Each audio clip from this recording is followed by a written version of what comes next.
Hello, fellas. Happy Easter.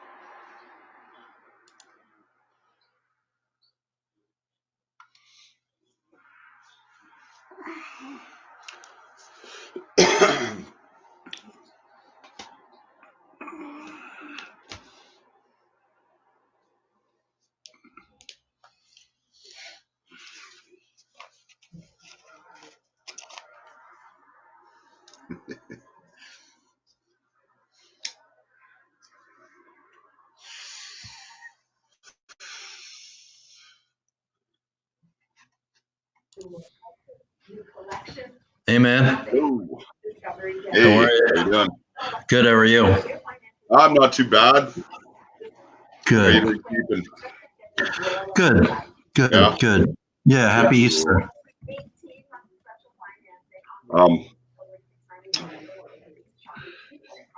Ready for a break from all the bad news? Oh yeah. Oh yeah. For sure. Yeah. Right on. How's your Easter? Are you doing anything for it?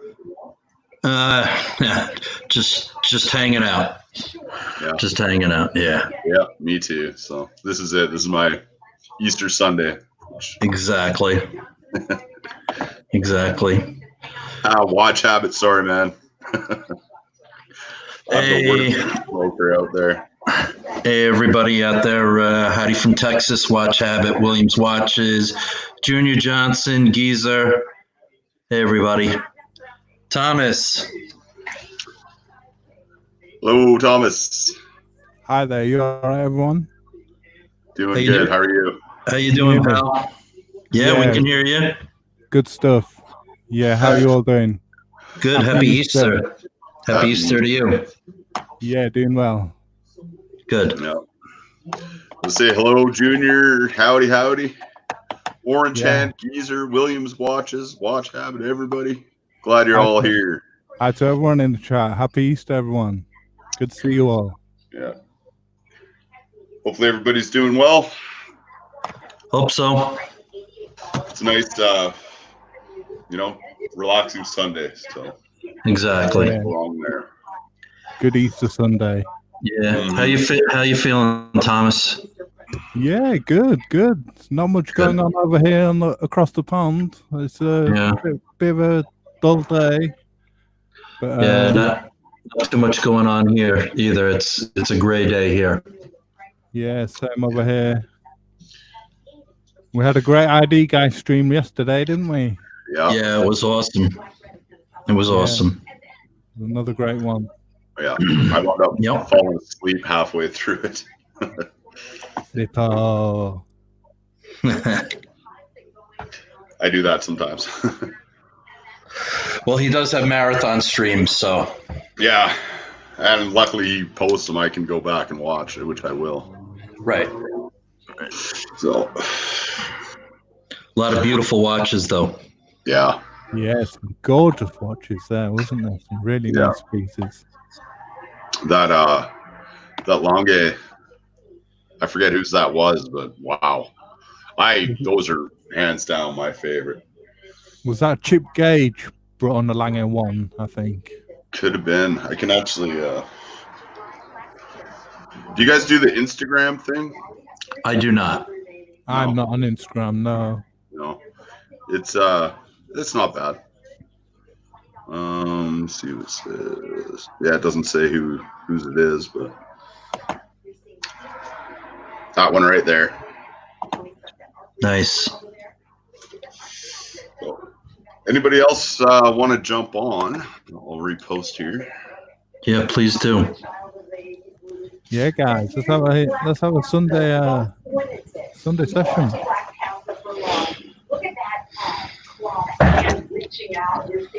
I don't know whether you guys got my email or not because I sent it kind of late, but I actually did do a little show prep today. Yeah, and a little homework. Yeah, I got that blue shirt. Yeah, I did. And so threw on the green watch for today. There you go. Yeah. Nice. Took a Very couple nice. little notes. Cool. So I can. Oh, Logan Hall. Hello, Logan. Hi, Logan. Happy Easter. Hey, Logan. Happy Easter. Hey, thank you. Appreciate it. Still sorting himself out, I suppose. How you doing? I'm doing well. Good. Just trying to get over all of this, mess and nonsense in the world. So, Yeah, I hear you. Yeah, here's a good place to come and get away from it. Exactly. Let's see. Just reading a bit of the chat. Yeah, 3-piece watch collection. I am leaning towards myself. yeah, I've always kind of operated off like a 3-watch collection. I've had as many as maybe like 14 at a time, but I've over the past 3 or 4 years or so, it's only been 3 in the collection, and that's pretty much it. Yeah, I have the core of my collection is 3 pieces. So yeah, and then anything from there is just gravy. Right. So I took a couple little notes, not too many, and but we'll start with the cheap one here, the Alpinist. My wife calls it the Alpinist because of her accent, and now I call it the Alpinist. Right. That's an iconic green watch, man. Yeah, it is. I kind of get the hype. It is very much a hype watch. But as far as the first hype watch goes, for the price when I got it, it was good. Right. I'm amazed at what they're at now. Yeah. Like on Chrono 24, they're like $800. Wow, are they up that high now? Some of them, yeah, and that's brand new. And I think you can even order them on Amazon still. Mm-hmm. They came out with like a blue-faced version recently, or not too long ago, right? Yeah, they did. That was a Hodinky special that sold out very quickly. They have some new dial versions out now. Hi, Ines, something. You all right, mate? Hey, guys. Hey, everyone. Hey, Ines. Happy Easter. Yep. Happy Easter. Yeah, good to see you. Can I just chip in quickly? Howdy from Texas was saying, how does he get his 3-piece meal deal collection reviewed? If you just want to send in a photograph to the email, Howdy, you got the email, haven't you? Explorer2@yahoo.com. Just send in a photograph to there, and we'll share it around, and we'll mull over it, and hopefully sometime we can do a review of it. So if you send in a photograph to the Explorer2@yahoo.com, I'll put that in the chat, and we'll mull over it, and hopefully we'll do a review for you. Yeah, that would be awesome. Yeah, for sure. Mm-hmm. Yep. Good deal, Howdy. Be a pleasure. Yeah, I've never done that before. No, me neither. So it'll be fun. Yeah. So on Amazon, okay, 662 on Prime delivered. Oh. So okay, that's Canadian. Yeah, so that's cheap still. Yeah. And then, but if you go on Chrono 24 for whatever reason, they're way more than that. So yeah, because it's mostly dealers that are on Chrono 24. Yeah. Yeah, 662 isn't bad. They were actually more expensive a little bit after they got discontinued. And it leveled out a little bit. Yeah, I think so. So do we know what kind of movement is in the Alpinist? My guess is they're whatever their standard is. That's a good question. I'm thinking 4R36, but I may be wrong. The movement inside? Yeah, 4R36, I think. Okay. Yeah. Nice. It's a pretty solid little watch. I got mine about 2 weeks before they were discontinued from a guy in Tokyo, and like I paid what $350 delivered, and in great shape, like full box and all that, which isn't that big of a deal, but hell of a good deal on, and it's in really good shape. So I got very lucky at the time that I got it. I could make money off of it if I wanted to. The other one that went up. Sorry, go ahead, Morgan.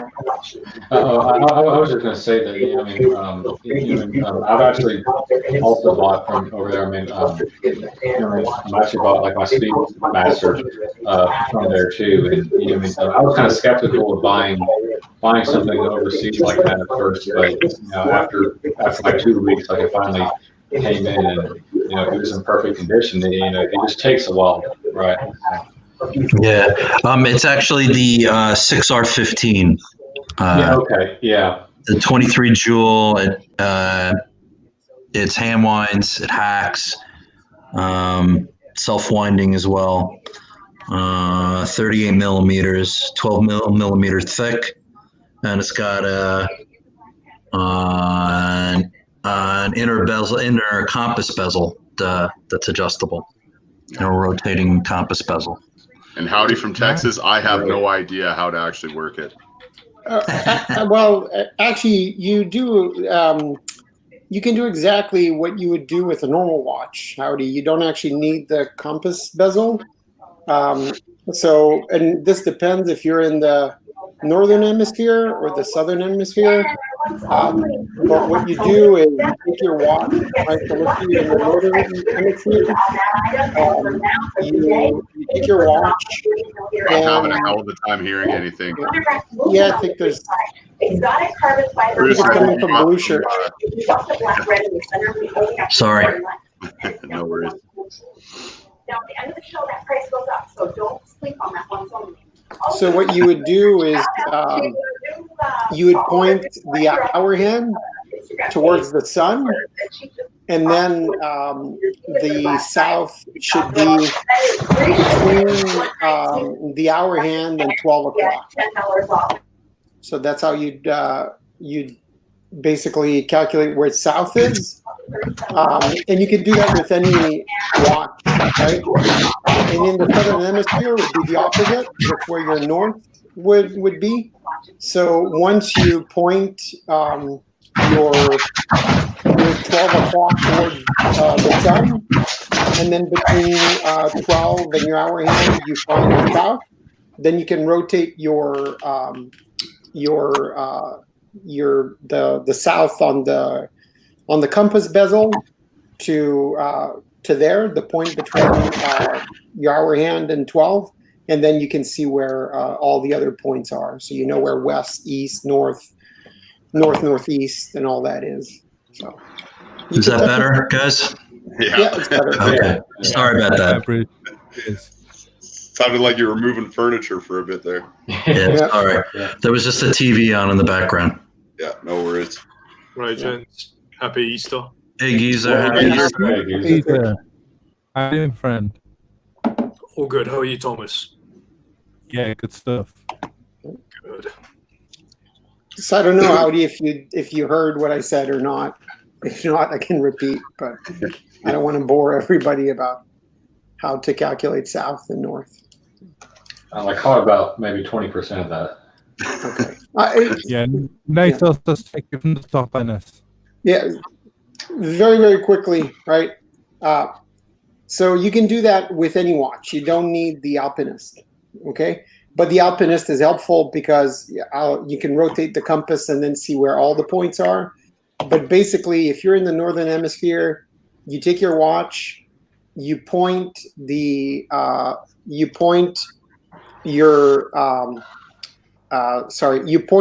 hand towards the sun, okay? And then the point between the hour hand and the 12 o'clock should be south. If you're in the southern hemisphere, it's the opposite, right? Wow. So once you point the hour hand towards the sun, you calculate where your south is, so the half point between the hour hand and 12. And then, so if you have the Alpinist, you rotate the south point to that point between the hour hand and 12. And then you know where all the points are. You know where north, northeast, whatever is. So. Very cool. Wow. Thank you, NS. Do you have to do that a particular time of day then? Do you have to do that at noon or at sunset? Or No, but preferably while the sun's out, right? yeah. Sorry, I had to say that. But no, I mean, you have to be able to see the sun, obviously. The one thing that I don't know how it works. Like, it's fairly waterproof, but the internal rotating bezel there, it just freely spins, no screw down, nothing like that. So I don't know, but it's still water resistant. So some kind of gasket system in there, maybe. But oh, and Thomas, I actually just looked it up to make sure I wasn't full of crap. And what I just said is valid for the morning. In the afternoon, your south will be between the hour and then the 2 o'clock marker. So it's a little bit different. Very cool. yep. I didn't realize you could do that on any watch. Yeah. Hey, could you actually share that link in the chat? You know, I mean, I'd be interested in trying to read up on that a little bit more. Sure. Yeah, this is the first thing that came up on Google. I don't know if it's you'd be better off with watching a video about it. But here, let me put it in the chat. Sure. Right here, there's a Gear Patrol article. Cool. Thanks, NS. Thanks. Yeah, thank you. And howdy, it says 20 bar resistant on the back, so it isn't too bad. 200 liters, I think. That. Yeah. The back of this thing's getting all scratched up. Well, that just means that you're wearing it. And Yeah. That's a good thing. That's what watches are for. Yeah, exactly. Absolutely. And for Rather as than nice pride. as it is, it's tough enough. So it's kind of a fancy beater watch. Yeah, it's nice with the gold accents. Yeah. I mean, it's been so popular, and when it after it got discontinued, I wonder if they're going to update it. And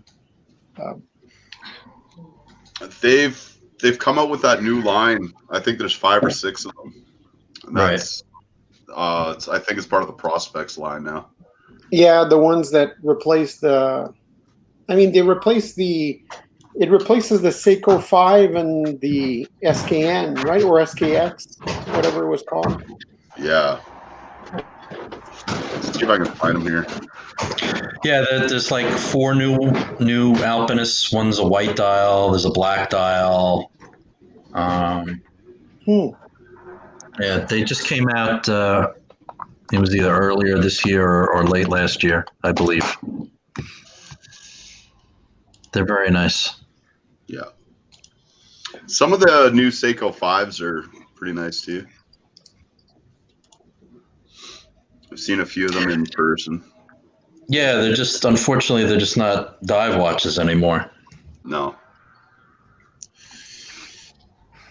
So this is the more traditional, what are they even called?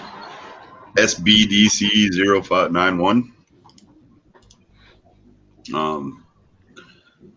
Do they really have a Cyclops? Yeah, they added a Cyclops. Yep. Yeah. Trying to go up market a bit with them. Like I don't even know what the cheapest Seiko 5 is now. There's the old one. Yeah. Yeah, honestly, I mean, I was never really like a fan of like the old one. But I mean, I do like all of these new ones though. Yeah, same here. I don't know that I'd buy one though. Not with this. This is the traditional, the kind of a classic. But saying that, you can go back in time and find some that are even more original. So Yeah, Howdy's got a good point. Seiko's latest price increases have gone against the philosophy of their brand, in my opinion. Competing close to the $1,000 price, tempted at other mid-tier brands. Yeah, and I think we were also talking about this on another stream. Seiko as a whole is trying to move themselves up market. It's not just with their bottom tier stuff, their mid tier stuff.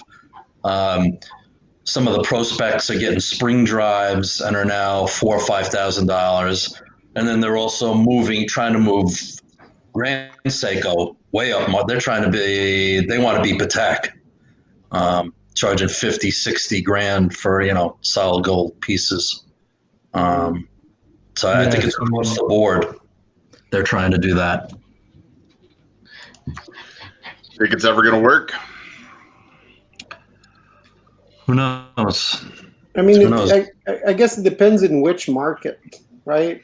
I'm not sure that it's going to work in all markets, but maybe in their domestic market, I do think they're doing a lot of or at least they're trying to do a lot of Halo products, because I don't think they're actually producing a lot of those super expensive Grand Seikos, like that one with the sort of snowflake finish on the entire case. Mm-hmm. Right? They're only making, they say they're making like 20 or 50 or something. I think it's more to draw people into the brand, to the cheaper models, but you do get to a point where you start comparing them with other stuff, right? Mm-hmm. Once you,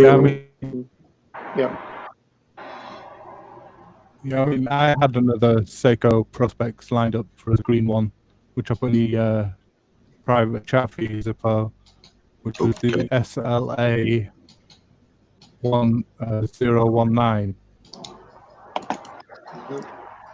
and that's the risk, right? That they take. Like a really nice Seiko that I always liked is like the really cheap Seiko 5s, right? Mm-hmm. They're great, they're nice watches, but if you discontinue that line like they kind of did, right, and get this new SKX hybrid type of line, and now it's like a $500 watch, you start comparing it to other $500 watches, and you start wondering, should you go with that or with a Hamilton or something Right. else? Very good point. Yeah. So this is a green Prospect style.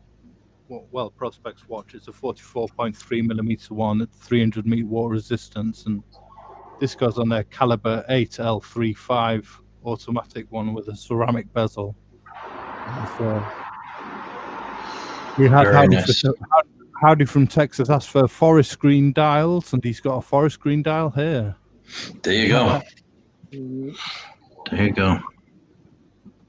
They are solid. They are. They are indeed. Like I would have no issues taking one of these swimming. No.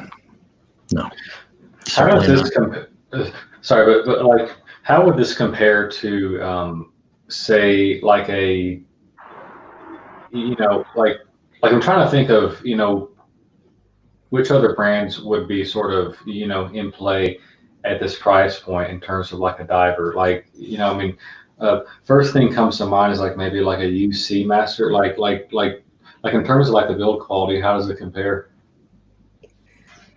That's a good question. Look, I don't think this compares to a used Seamaster, right? Well, sorry. I mean, I meant like a really old used piece, like one that's in maybe like the thousand, like the $1,500 range, I guess.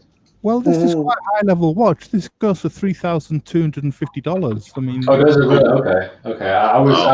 I was thinking this was more in the 1,000 to 2,000. Nah, yeah, this is a this is one of the high level ones. It's, right. Okay. Yeah, my concern here would be the movement, right? When comparing it. So when you get to the ones that have the spring drive, it's it's a good movement. It's a high quality movement. Right.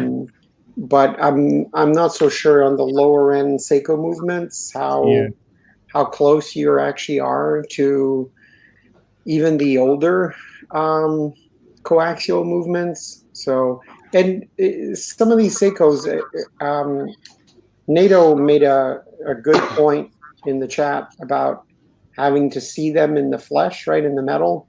Some of those watches sometimes have like little flaws or finishing things that you might not like the clasp is a little bit cheap, or the lugs were a little bit weird for the price. So I'd say you have to try one on. Like at a certain price point, they make sense. But like if you take the spring drive, the Grand Seiko Diver, right, you get to that price point, which is pretty high, and you have a weird like clasp that feels like it's a watch from 20 years ago or something. It's there's little things. Yeah, the King Seiko that I have, the King Turtle that I have, there's also a green dial version. And it's a $500 watch. It's got a 436 movement in it. It's 200 meters. It's solid, but it's nothing. It's nothing spectacular. It's good between 10 and 20 seconds in either direction, accuracy wise. You can beat the hell out of it. It's legible. It's just it's what you think of Seiko, when you've thought of Seiko in the past. This one that we're showing now, the one that Thomas brought up, is definitely it's a step above. But those are all faults that you can totally excuse for a $500 watch, right? Exactly. Yeah. So. Yeah, I've never really been like exposed to sort of like the $1,000 to $2,000 to $3,000 range Seiko, in the flesh. So for me, it's a little bit hard to gauge, how good the quality is, unless I actually have it in my hands. Yeah. I think the only one that I've seen, and I didn't, wear it or anything, somebody else had it, was the 2018 Marine Master, the limited edition one that there was only so many pieces of it made. They were all numbered and everything. So that was a real high-end dive watch. And the one that I saw was like number 1 out of 300 or something. It was pretty neat. Oh, cool. Had it on the back and everything. Very cool. So, Blucher, you can take us through your list of green watches. I am. I was just about to ask if you guys wanted to go through what I've been able to find. Yeah, shoot away. Okay, cool. First, I figured we get some of the heavy hitters and the well-known ones out of the way. So why don't we start with the Patek Philippe 5168G? That is the Aquanaut with the grenade dial. Yeah, it's the same one that Clyde has, right? Does he have? He has a 36 millimeter. Yeah, I don't know whether he has. Oh, is it? Okay. Yeah, I think he has a black dial, if I'm not mistaken. Yeah, Clyde's got a vintage one, I think. Yeah, this is the 42.2 millimeter. with it's 8.25 millimeters thick. It's white gold with a grenade pattern dial. Now this is the one you were contemplating, either this one or the blue one. You went for the blue one, didn't you, Geezer? Yeah. But the clasp on the green version is fantastic. You got it's slightly different. You got to look at you got to search for the image for the clasp on the grenade version. It just looks amazing. I don't know why Patek decided to put different clasps on the blue version and the green version, but yeah, that's very weird that they would do that. That there's a different clasp. no, you got to see like opened up. Yeah, there we go. With that it's the 5168G-010 is the green dial. Correct. Yep. Is it because they're like a different generation, or they're mixed? Yeah, I think that's the case, because the blue one came out a couple of years ago. To commemorate it is unofficially known as the 20th anniversary Aquanaut, and the green version only just came out last year. So technically, yes, they are a different generation of watches, and I think Patek are actually doing that with their Nautiluses as well. So if you look at the clasp of the latest 5726 and the 5740 perpetual calendar, compare that to the clasp of say 5711. They're very different. Mm-hmm. Yeah, this is really quite a cool watch. And if I was going to get a sports Patek, this would be on my list. Yeah, it's a gorgeous watch. So this is 42.2 millimeters, isn't it? It's, yeah, correct. 42.2 has the caliber 324 movement in it. Yeah. 120 meters.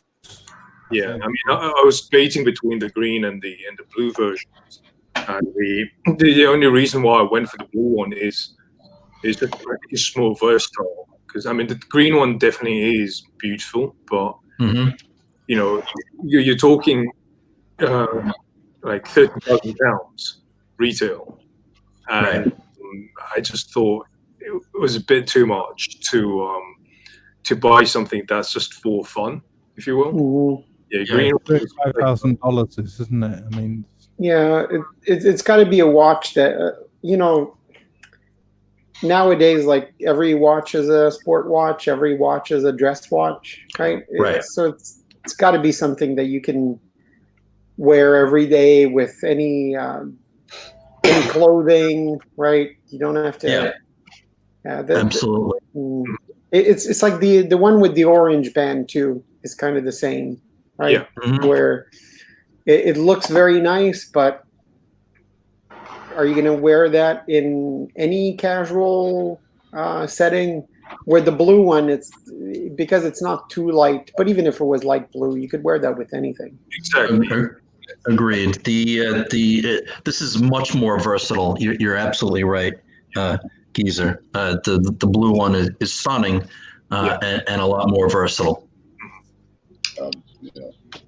And can you, just out of curiosity, Geezer, you would know this better than us, but will they sell you like the black rubber strap or no?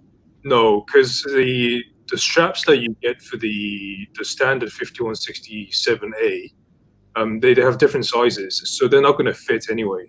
Okay. No, actually, but from the chronograph, that might fit. But what I know for sure is that they won't sell you the green strap, the blue strap if you buy the green one. So it's not going to allow you to make a match of the color. Yeah. Maybe if you go and buy like a Grandmaster Chime, they'll sell you one. One would hope so. One would hope so. Before they've actually launched the 5168G010, the green version, the Patek used to sell green straps for the standard steel Aquanauts and the travel time Aquanauts, but when they introduced the 42 mil version, this version, they decided to discontinue the straps for the standard 40 mil versions. So green straps for the 40 mil versions are commanding crazy premiums at the moment. You go on eBay or something, and people are asking thousands of pounds for bloody rubber straps. It's crazy. Wow. Yeah. It's just, Yeah. Sorry, go on. yeah, no, go ahead. I was just going to say that it's funny that Patek on their website, calls this the jumbo model. That it's 2.2 millimeters bigger, but yet it's the jumbo. Isn't the basic size 39 millimeters or 38 millimeters for an Aquanaut? So the standard 5167 is a 40 mil. Right. I think the one Clive's got, the older version, I think that's 38 or 37, if I'm not mistaken. Yeah. Yeah. Does the old one have all the same pattern on the dial? The hand grenade pattern? Yes. Yeah, it's that geosphere pattern, isn't it? Yeah, but they look slightly different in the sense that I think the old ones looked a little bit more plain. Still right adjective to use here, but the DNA definitely is there, but they did look quite different. And also the old version that Clive's got, the straps don't actually contour around the case, so it's like a straight rubber strap. Gotcha. Yeah. Interesting. So what's next on your list then, Blue Shirt? Okay, so we're done with the Patek, so let's get rid of that. Then the next elephant in the room is, of course, the Rolex Submariner Hulk. Thomas, you are the expert on this one, my man. Not me. Well, Thomas has the Kermit. I've got the Kermit, but the Hulk, 40 millimeters, 30 meters, 300 meters water resistance, caliber 31-35, 904 alloy steel. It's got the oyster architecture with the monoblock middle case and screw down case back and winding crown. Yeah, it's what everybody knows and loves in the Hulk. Very popular watch. I always forget this watch. Yeah, the Kermit is the anniversary edition, right? Yeah, that's Correct. the 50th anniversary watch. Yeah. I prefer the Kermit to the Hulk. I like yours a lot, Thomas. Yeah, it's got the black dial instead of the green dial. I much prefer that, and the original sort of ceramic case, the old school case without the super case. Yeah, I prefer the case as well, 100%. Yeah. Ooh. Yeah, I think the big plus on the Hulk would be if you want the latest and greatest, right? With the ceramic, the later clasps, and everything else. Otherwise, I think my guess is the Kermit's rarer than the Hulk as well. So. Yeah, I would say so. Does the Kermit have the maxi dial, Thomas? Yes, it has. It was one of the first to have the maxi dial. Yeah. Hey, Thomas. I've always been very fascinated about like the flat four thing with the Kermit. How many of the flat four bezels like were actually made? I think they were only produced for about 1 year or 2 years, maybe. The flat four. Yeah, and it's crazy because like it shoots up the value. So just like a lot more. Yeah, I mean, I've never come across the flat four before, to be honest with you. Yeah, there was that hilarious video that everybody was pointing to. I think it was earlier this year, right? That Rolex collector or the guy that wrote Rolex books, and he was saying how it's insane that people are putting value on a lot of these very, very simple dial and bezel differences. And then, yeah, and then right after he said that, he said, "Oh, I'm putting all my money on the oyster quartz." It's like, so stop overvaluing stuff, and I'm trying to myself. Yeah, but by the way, Yeah, that was such a funny interview, and then everybody jumped on that. Ooh, I've got to buy oyster quartz. Like, maybe not. That's what got me thinking about them. Yeah. That one video. Yeah, Thomas, you have hit a home run with that Kermit. That is an amazing watch. Yeah. And, Yeah, absolutely. Mm. I knew there was something special about it when I bought it, but I wasn't aware of the significance of the anniversary. But I knew that green was Rolex's color, and that they didn't usually put green on the bezels and the Submariner. And yeah, really the green. First of all, it's a little bit different color green, I think, than the Hulk, and it just doesn't. I'm not the biggest green fan, but it doesn't hit you over the head the way the Hulk does green wise. It's not really in your face, is it? It's not too in your face. Correct. Mm.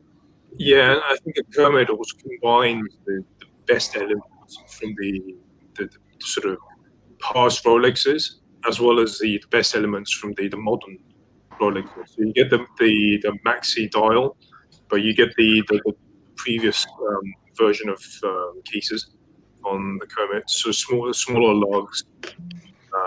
So yeah, I think it's literally like best of both worlds. I find it a bit more elegant, a bit more, a bit less sort of clunky. And as you say, my main problem with the Hulk is the fact that the dial is green.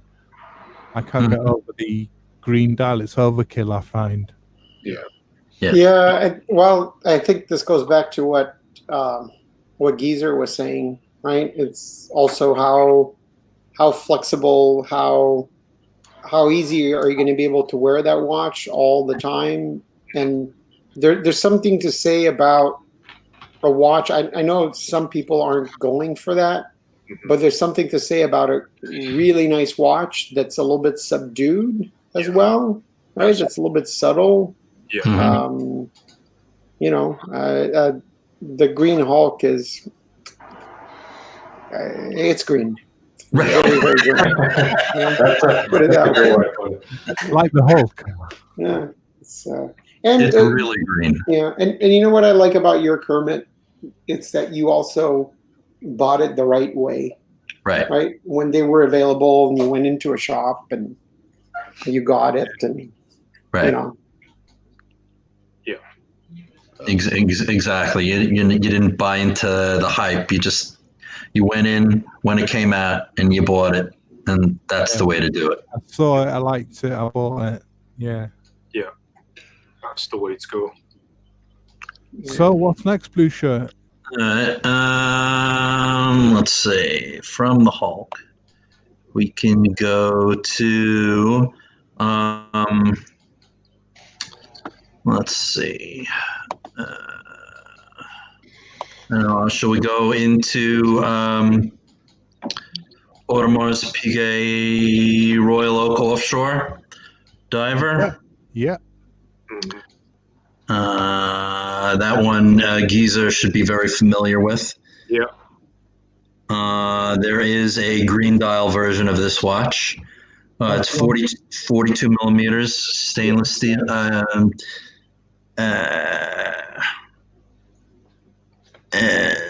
It is their caliber 3120. Yep. And it just slides in under 20 grand. 19.9. It's actually funny how AP released this last year when Tech released the grenade as well. Yeah, it's very similar to color tone to the grenade, isn't it? It is. It was a big last year. Yeah. I mean, but it is a gorgeous watch, though. The khaki green offshore, beautiful. Is this real?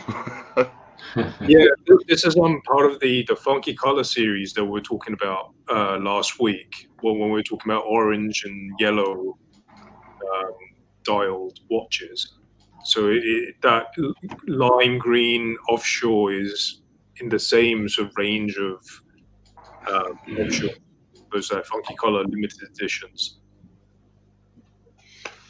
That's wild. That funky green one, to me, always look. There's an IWC aqua timer that looks a lot like that. Yes, yeah. Mhm. With the inner bezel, it's just yeah. But no, the green one's nice.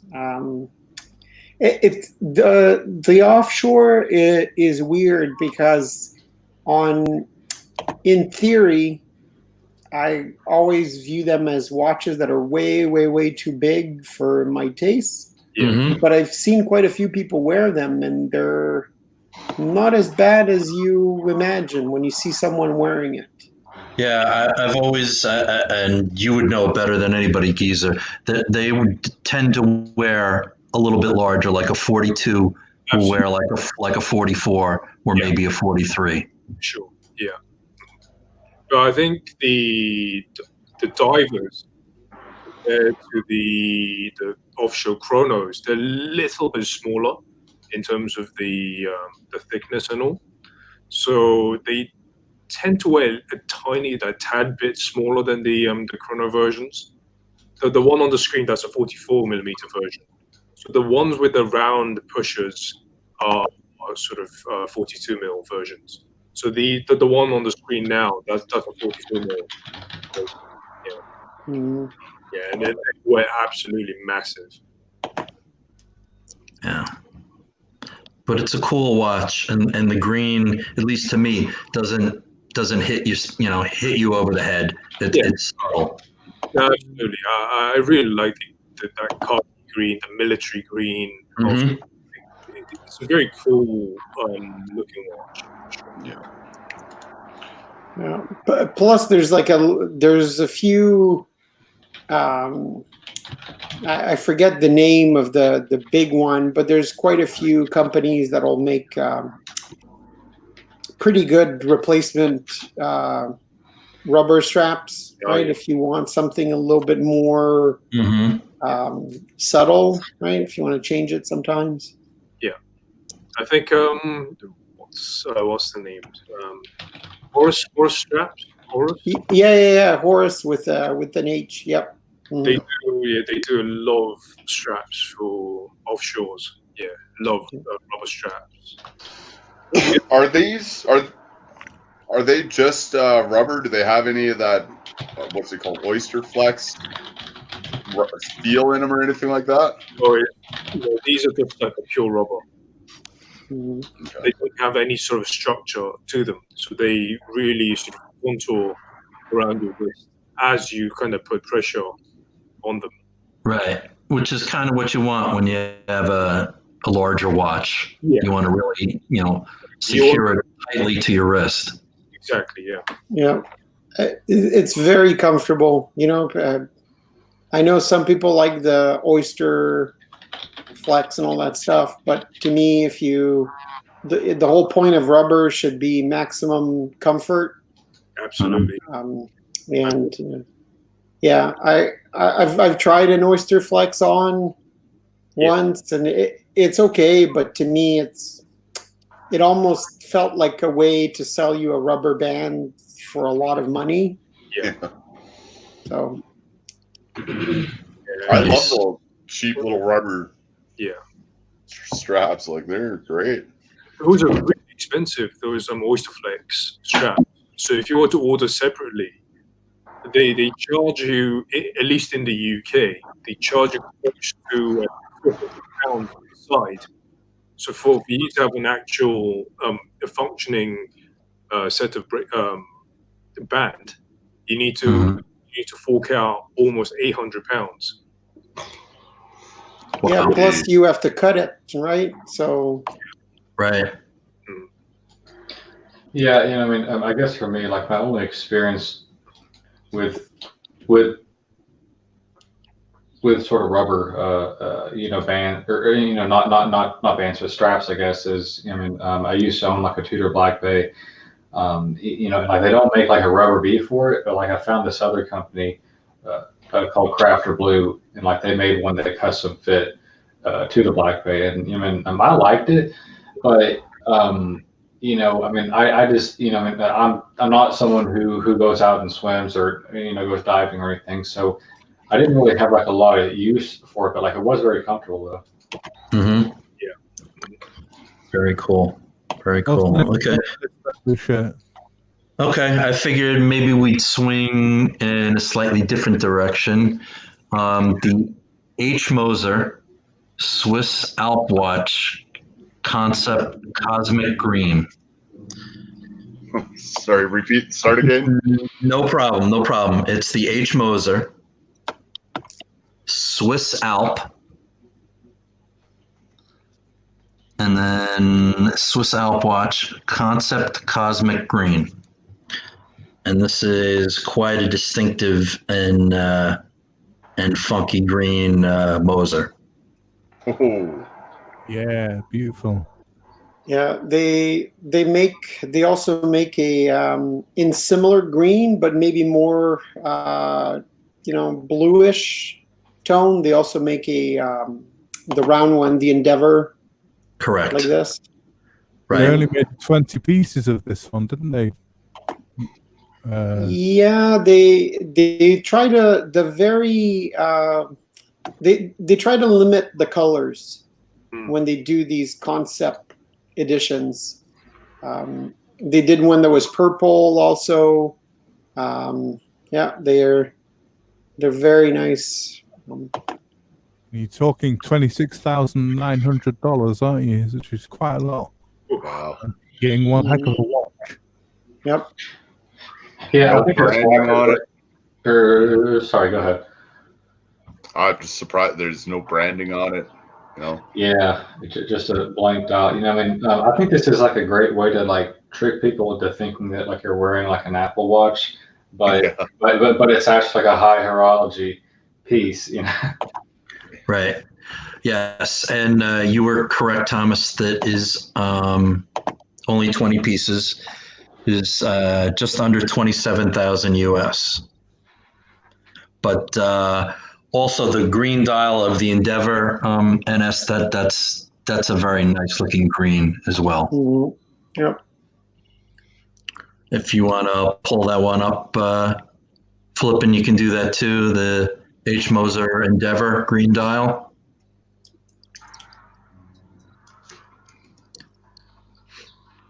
Before we move on from them, just the contrast. Yeah, beautiful.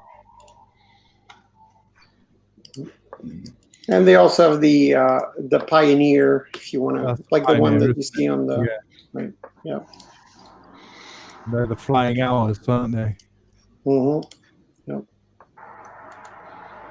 Stealth wealth. That's what these are. Very cool. Very. Now the one that I had up, that was never mind. There's the one that looks like an Apple Watch with a tourbillon and no hands on it. Yeah, that one is the one with no hands is a minute repeater. So you always have to use the chime to tell you what the time is. And it's got this slightly complicated way of setting the time because there's no hands to actually set the time. I think they only made one of those. Okay. That'd be bizarre, wouldn't it? Yeah. Not having any hands on the watch and having to tell the time with a minute repeater. Yeah.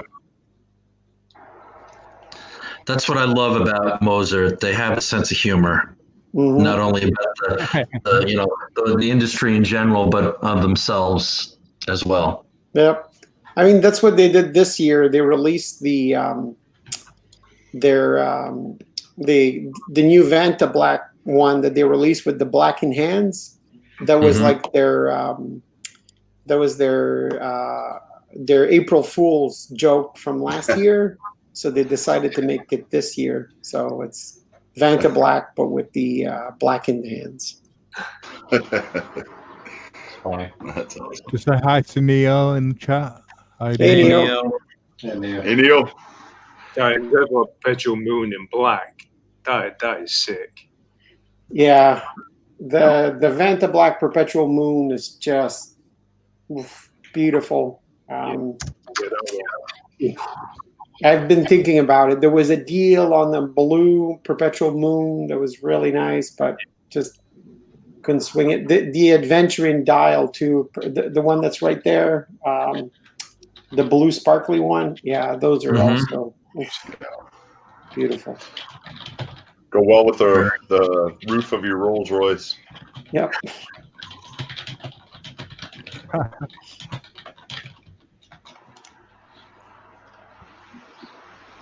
That's quite the effect. Yeah, that is very cool. That is very, very cool watch. Yeah, beautiful.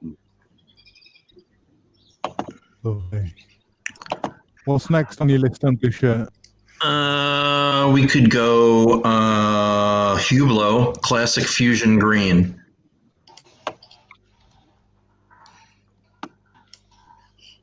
Hublot is a brand we don't talk a lot about on this channel or even on other channels. There's a lot of hate for the brand. A lot of this stuff is way over the top, but this one is not. Seems.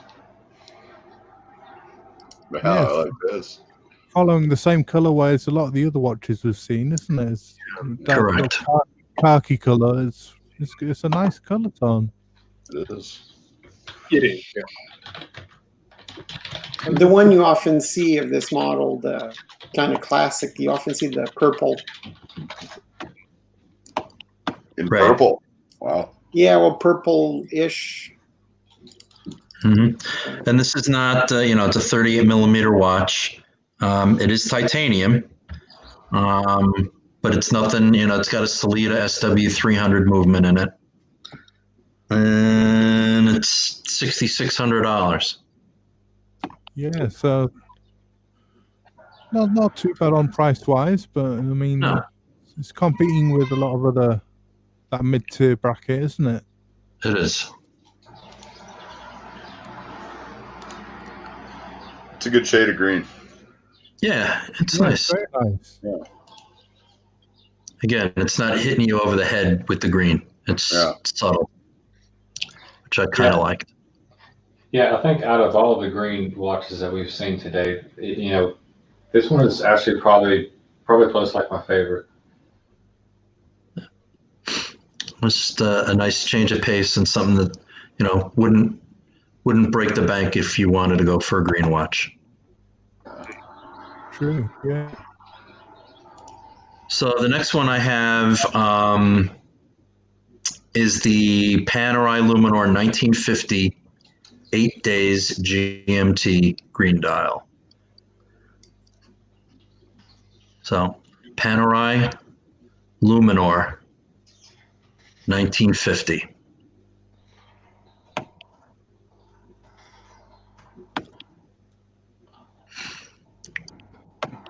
Yeah, that entire new series that they came out. Well, I don't know if it's this year or end of last year, but all those new green ones are just perfectly done. The Marine Militaire ones. Yeah. Yes, the Marine Militaire. Those are nice. This one is 44 millimeters in a brushed titanium case. It's 100 meters water resistant. And it's got the P2004 caliber Panerai movement. Yeah, I take back what I said about the Hublot. I mean, I think this is now like my favorite green watch that we've seen here today.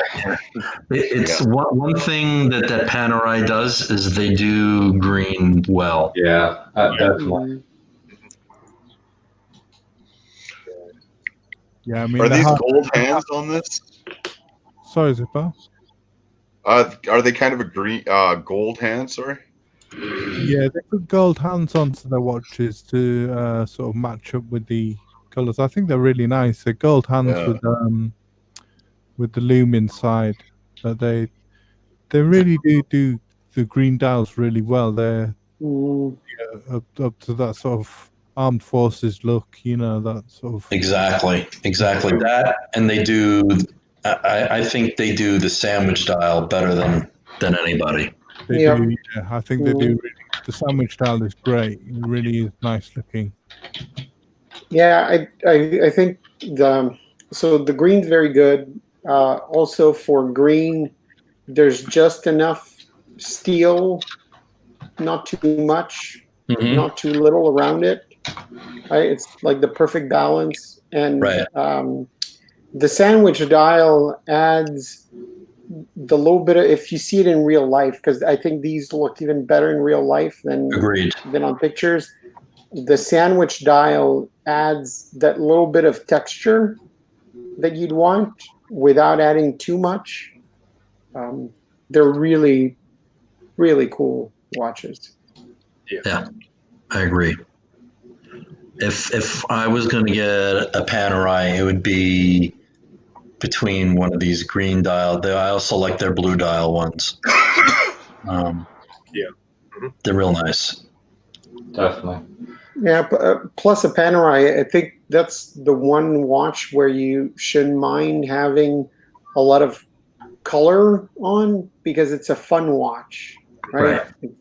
Realistically, it's not the watch you're going to wear with a tuxedo, right? Right. Fluid big. It's a fun watch. They're really cool. And their shade of green, I have to say, this is going to sound like nitpicky, but their shade of green goes very well with brown straps. It doesn't feel Agreed. like off. It's Yeah. just dark enough. It's just the right shade. Yeah, good observation. Yeah, and it just gives that right kind of military-esque vibe, which is what the brand started as. It was a military watch. Exactly. Mhm. Encapsulates the brand, doesn't it? Really is. Yep. So I just thought that was really cool. Yeah. What's up next, Blue Shirt? Well, we have an Omega Seamaster 300, which is also a green dial.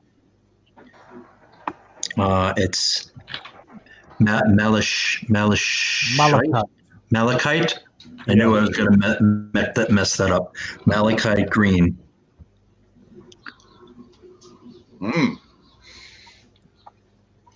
This is an expensive one, isn't it? This is an expensive one. This is a $56,000 watch. Ooh. Whoa. Yeah. Yeah, I'll take two. Yeah.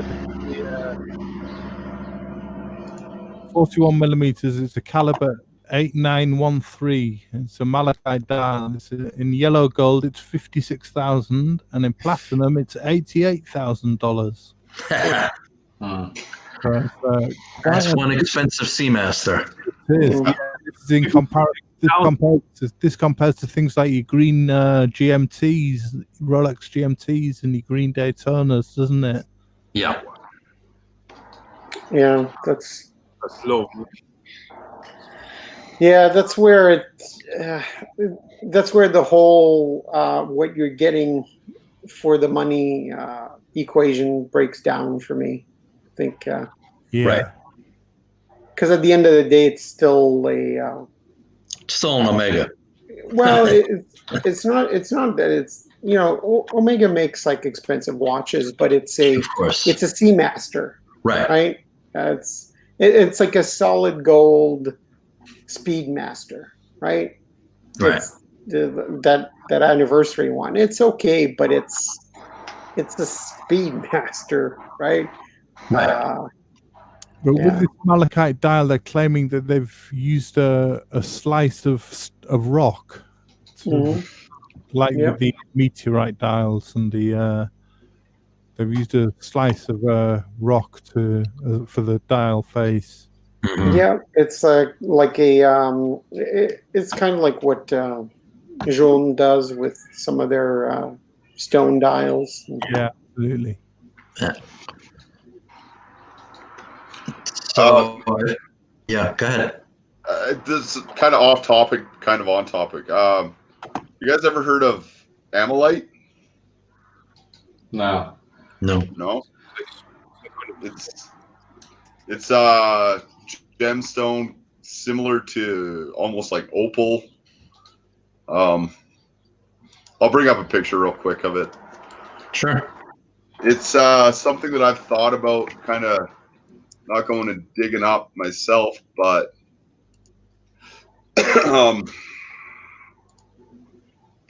like trying to invest in, because it's only found fairly close to here, and like the Asian market is starting to like it. So obviously not right now, but this stuff here, kind of a funky gemstone. Amylite, right? Oh, cool. It does indeed look very similar to opal. Mhm. Yeah. It's got like a mother of pearl texture to it, hasn't it? Yeah.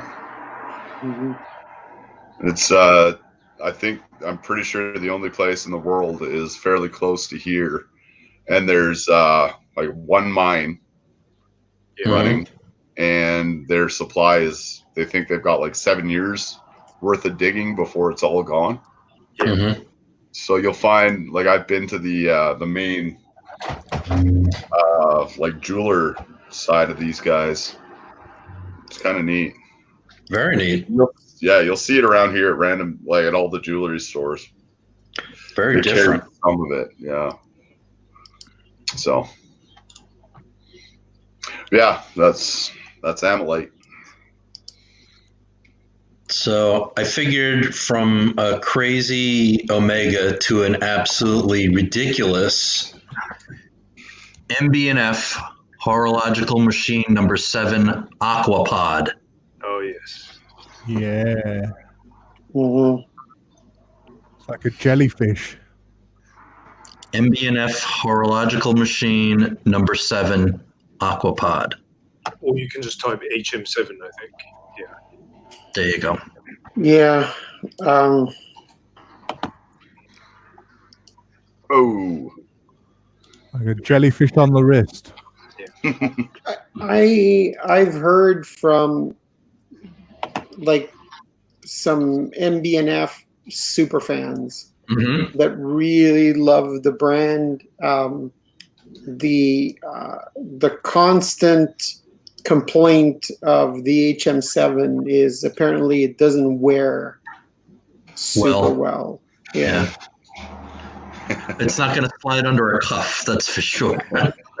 Yeah, but apparently it wears like really big, because you know the whole circular bezel is so like hangs so much off of the lugs. So 53.8 millimeters by 21.3 millimeter. That's a big watch, isn't it? Yeah, limited to 50 pieces. Flying tourbillon. And it is $108,000 US. Wow. That's an art piece, though. I'm amazed that they have the bezel with everything on there. Does it rotate? Like, is it a functional diving watch? Yeah, I think it is. Yeah, it's supposed to. I mean, I wouldn't go diving in that watch. I wouldn't know. But yeah, it does. It's supposed to value rotate. $100,000. I wouldn't. Yeah. But you know what? If you're buying this watch and you're wearing it, you're not going to want to put this under a cuff. You're going to want to have this and have it out there nice and proud. Mm-hmm. Yeah, it's something to display this, isn't it? Exactly. Yeah, it's a bit like the Vianney halter Deep Space. That is awesome. I love Yeah, this. I thought that was pretty cool. Yeah. It's a UFO. You have to tip your cap to Max Busser. He and his team come up with some really interesting designs. Just the way that the numerals rotate round to tell the time is fascinating, isn't it? Mm-hmm. Yep. Yeah, I mean, it's that's what's really cool about it is that it's not a it's not just conventional, is it? yeah, it's not just a circular watch. They've packed a lot of stuff into that one. They certainly have. It's the first time I've ever heard of it. I'm gonna have to look these ones up later. Watch some videos. That's wild. Yeah, I mean, Right. with DNF, it's the behind stories with the creations that's actually really interesting. Not just the watches themselves, but the inspiration behind the designs and also in terms of the mechanical designs, not just those sort of aesthetic designs. I think that's what's really interesting about MBNF. Yep. Mm-hmm. Yeah, I mean, I've said it over and over again that I'm really drawn to watches that have stories, and there's there's a lot of brands that have watches with a story, and that's really cool. But every single MBNF creation, the watches, the clocks, they all have a really interesting story behind them. Yeah. Basically, par for the course for that brand. Yeah. Very, very cool. All right, so maybe now we'll come back down to earth. Yeah. And, let's go to the Bulgari Octo Finissimo green dial. Yeah, and this is a Harrods edition, isn't it? I've been seeing people talking in the chat about the Harrods Black Bay. And this is actually a Harrods edition of the Octo Finissimo. Well, if we do Harrods, I mean, we could have a whole show on Harrods editions. Yes, because we could. Then there's the Vachon, Constantin. Also, they have some really nice watches. Only 10 of these made. Wow. Why only 10? Is that how exclusive? Just their limited edition run for Harrods. Yeah, titanium, 40 millimeters, 2.23 millimeters slim. Oh. I really like it, to be honest. That's the movement. And then the case is 5.15 millimeters thick. Are the hands gold? Mm-hmm.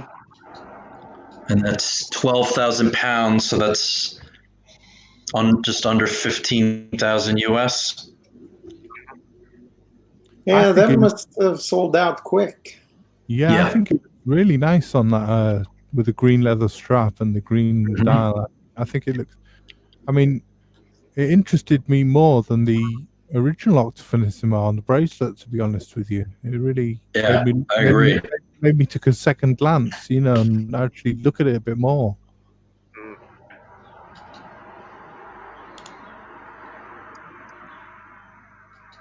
It's definitely a funky looking watch. Mm-hmm. Is it a Gerald Genta design? I mean, it's yes and no, right? Because the Octo is basically the evolution of the Gerald Genta brand. But I don't think he had a hand in the Octo Finissimo, did he? No. I don't believe so. No. But I mean, he did design the original Octo because that was the shape of the Octo is the shape of his watches. Bulgari bought the Gerald Genta watches. Mm-hmm. Yeah, this one for £12,000. This limited edition. That doesn't seem too bad. For a titanium watch in that small of a run. Yeah. Yeah, and Orange Hand is talking about the new one in steel. I agree with you. It's really cool. What I like about that new series, the latest ones, is the screw down crown and the water resistance. Mm-hmm. I think that's pretty impressive for that thickness of case. And if you saw the interview, I forget if it was Watches TV or Watch Advisor that interviewed. I think it's the Watches TV that interviewed the president of Bulgaria, and he did mention that is coming to the other metals as well, kind of hinting at maybe coming to gold, so they would get back to breaking records. So. Yeah, you got to really tip your cap to Bulgaria for doing this, breaking setting records, then breaking the records themselves. And this is really a company that is really a jewelry manufacturer, but they're definitely really proud of the watches that they make. Mm-hmm. Well, it makes sense. It's like I always said about Bulgari, right? They're kind of aiming to be LVMH's Cartier. I think it's a really, really good thing to be able to for that kind of watch company, right? To have that kind of clientele, people that come into your jewelry stores and there's stuff for him and her, right? You'll get a watch while your wife gets like expensive jewelry. So Right. I'm trying to make that con with my wife, and it's not working. Well, if you find out if it does, let me know. Yeah.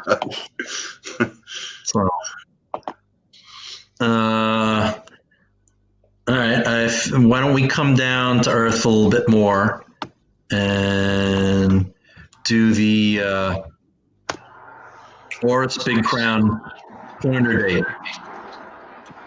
which is the also green dial.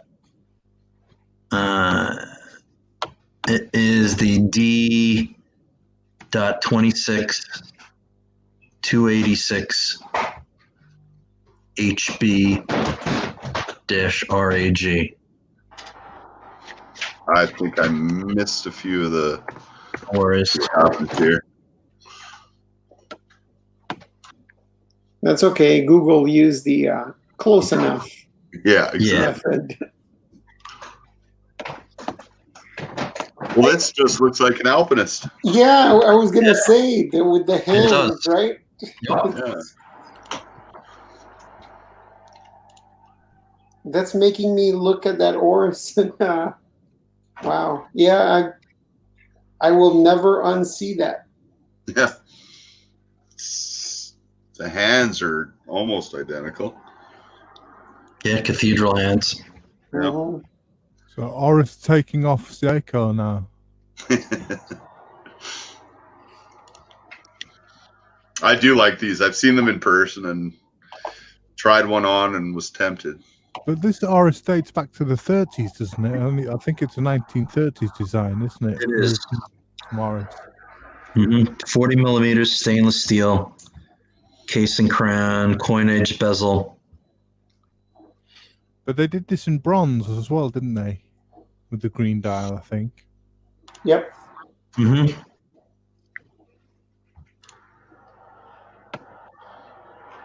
I mean, lots of bronze watches ended up with a green dial, right? The Panerai, the Oris isn't one of the Tudor Black Bay bronze? No, the No. Black Bay bronze is in either brown or grey. Okay, like brown or bluey grey.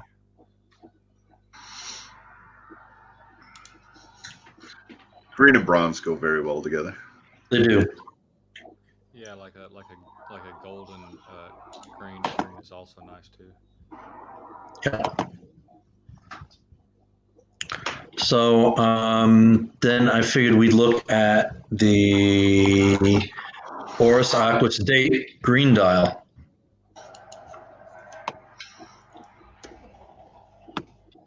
Aqua Date Green Dial. Mm-hmm. This is nice. This was always a 43.5 millimeter watch, but they've also come out with a 39 millimeter version, and I believe they just issued a 41.5 millimeter. So there's really every size you could possibly want. And this again is a Sellita 200, SW 200. I much prefer this in the green to the blue, to be honest with you. I think it's a really handsome watch. Yep. Yeah, I think both. In fact, there was one of these on ID Guy's stream last night. It was someone with a green Oris Aquis. I remember, because I remember thinking that's a really nice green dial. Some 2018 green ceramic. I don't know when this one came out. 39.5. Now with green dial. It's a good looking watch. Mm-hmm. Lovely, I think. Yeah, really nice. Well, it's $2,000 thereabouts US. Yeah, or And 1850 on the leather strap, if you want that in option otherwise.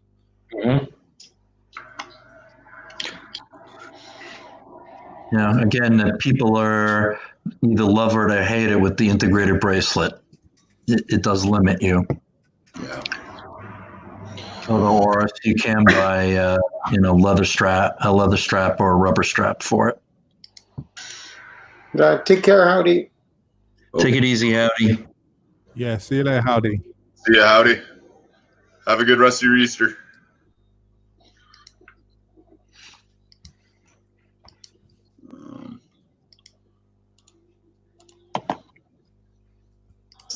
Trying to figure.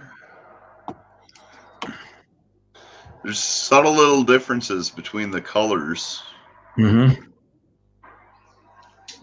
Some are newer, some are older, I guess. Look, that looks like a ceramic bezel. I think it depends on the picture, and also you always have to remember that some of these pictures are not.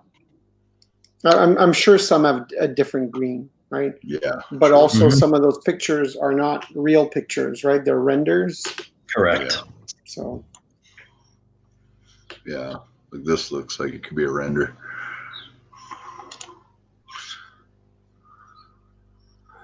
And this one's a real picture. That's a way different green. What's this one?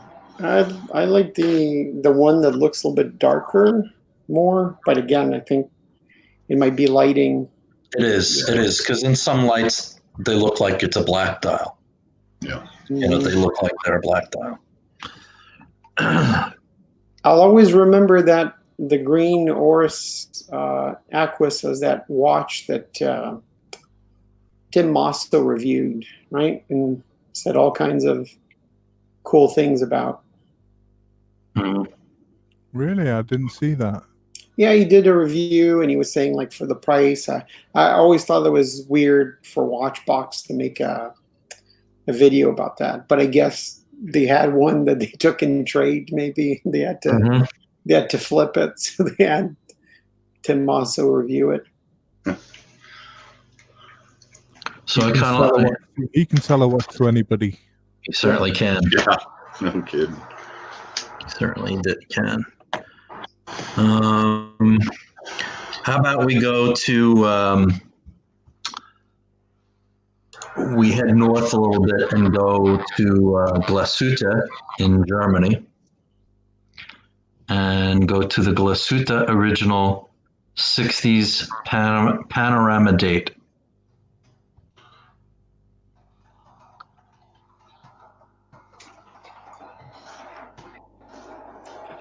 But you have to do 60s, or else you're gonna. Oh, okay. Yeah, you're not gonna get the. The Yeah, one that comes in green. Glasuta original pan or 60s panorama date. This is the green version. Yeah, we looked at this in the orange version the other week, didn't we? And they do Ooh, colour We did. dial. And this one, the green version's equally beautiful. Mhm. yeah. For the 60s ones that have the textured dial, though, the green dial or the orange dial, in the orange dial, I think that was the Karl Lagerfeld limited edition. But the ones with Right. the textured dial, I find that they work better without a date because the dial Yes, is I so agree. beautiful. Yeah. I agree. Like the other ones, like the blue and the silver. Although the silver, this weird silver, I don't find it that nice. But the blue's nice with the date. But I find like the green and orange, the dial is just broken up a little bit too much. It's I such a noticed- beautiful dial. I noticed is. that Bill Sanders' watch that he's designing to make is looking to be like one of these. It's got the same numerals, quarter Arabic numerals, and he's got Breguet hands, and it's turning out to be looking like one of these. Yeah, the font is similar. The font he used, I think, is from I think it's from the movie Metropolis, right? But yeah, these are very like kind of Art Deco-ish, very period. Yeah, as I told you the other week, I tried the orange dial one on without the date at watch time, and it's a striking watch. Really, really is. Yeah, it's the texture on that dial, right? It's not just like a orange burst. It's Right. really beautiful. Yeah. It is. It Yeah, I is. think the way that like they It's funny because it's a watch that has variants that look so beautiful and variants that look awful. Like the silver or white dial one with the gold color hands, to me looks like the one right above that looks like just an old watch, right? Yeah. Like a weird, very dated watch. But the blue, the green, the orange looks so nice. Yeah. What were you saying, Logan? You just saying something then. We didn't quite hear you. Yes, no, sorry. You know, I mean, I was just gonna say that like I think the way that they've like incorporated the date in, like is really cool because like it keeps very good symmetry. Yeah. Mm. Like the blue background. Blue Yeah, background works. Yeah. Black, yeah. Yeah, that's the thing about the big date system, right? With two wheels, you can't put it just anywhere on the dial. So Right. they often end up putting it in a position that would be actually better. Yeah, I agree with you completely, NS. This watch works a lot better without the date. Yeah. Yeah. Yeah, agreed. Mhm. Look at that. It's just much better without the date. It's Yeah. stunning. Yeah, that green one is really, really cool. And when the orange one came out, the green one that was always the one that was fetching the higher prices on the secondary market, the green one went down a little bit. So The there's orange one's just yeah. a stunner for me. That's the pick of the bunch for me. The orange one. Yeah, Yep. I agree. And I'm not an orange fan, but that watch was stunning. Just got that sunburst pattern, hasn't it? It's beautiful. Does it kind of turn dark brown in the right light? Like does it Well, you know, it's kind of it I mean, it's like what it looks like what it is in the picture, except it's more vibrant. You know, it's darker around the edges, brighter in the middle, but it's the texture of the dial that really that works so well with the orange. Yeah, that cracked lacquer, Mhm. that sort of sunburst pattern is just beautiful. It is. So what's next on the list on Blue Shirt? Hit us up. You want to do a green Breitling for Bentley? Yeah, Sure thing. sure. B01. B01, correct. Bud the Stud has one of these. Yeah, he does, doesn't he? And again, I'm not a big green fan, but this watch in green is nice. It has got a nice sort of lacquer to the dial, hasn't it? A nice sort of sheen to the dial. Yeah. Yeah, under certain light conditions, it looks a lot greener than in the pictures. Mm-hmm. It's a lot more subtle than you might think in real life. It looks very good. Yeah. In some lights, it looks like it's a black dial. Yeah. Other light, it looks like it's a green dial. It's not as offensively blingy as a lot of Breitlings are. Correct. I like the green strap, the British racing green strap. Yeah, Yes. 42 millimeters. It's Right, with the 70-hour power reserve. in-house B01 movement. Yeah. This one goes for about 6,700 pounds in England. Definitely a cool watch. Yeah. Strap or bracelet? I say strap. I'd say strap. Yeah, definitely strapped. Yeah, that particular bracelet from Breitling, I've never liked it, and it's really shiny. Yeah. Tried one on once and not for me. Cool watch. I like that. I don't know that I'd go for a Breitling anytime soon, but this would be one to consider.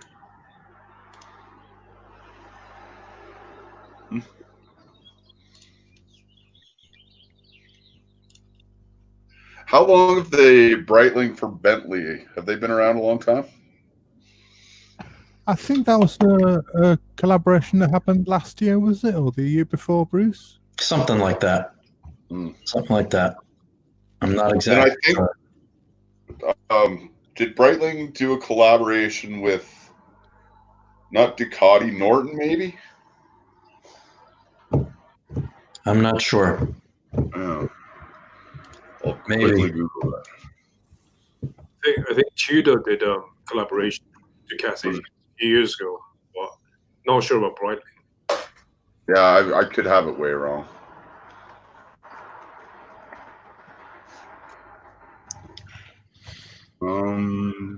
Any more on the hit list, Dusha? I mean, there's a bunch of more esoteric ones. There's the Piaget Polo S Emerald Green Limited Edition. That's the Heritage Edition, right? Yeah. Yep. So sorry, this is the Norton collab with Breitling. That's sharp. I quite like the Norton one. It's quite nice, that one. Yeah, that is cool. No. I mean, if we're running out of green dials, I have one we're sort of overlooking. Sure. The JLC Reverso Ultra Thin 1931, the London boutique edition. Nice. Yeah. Good call, NS. Ooh, nice. That's one that's impossible to buy now. That's a lovely green dial. It is. I'm not sure, but I think because there's a few boutique editions, right? There's a blue, there's a green, Red. there's a red. Yeah, I'm pretty sure the green one is the one that's the most expensive. I'm sure. Yeah, I like the burgundy one, the tribute burgundy. Yeah. I saw the blue in my local AD in the flesh, and it's stunning. Yeah. I think the blue one was a New York edition, and the red was the Paris edition. Yep. Yeah. Mm-hmm. And the green is the London. Yeah. So if you, I think that you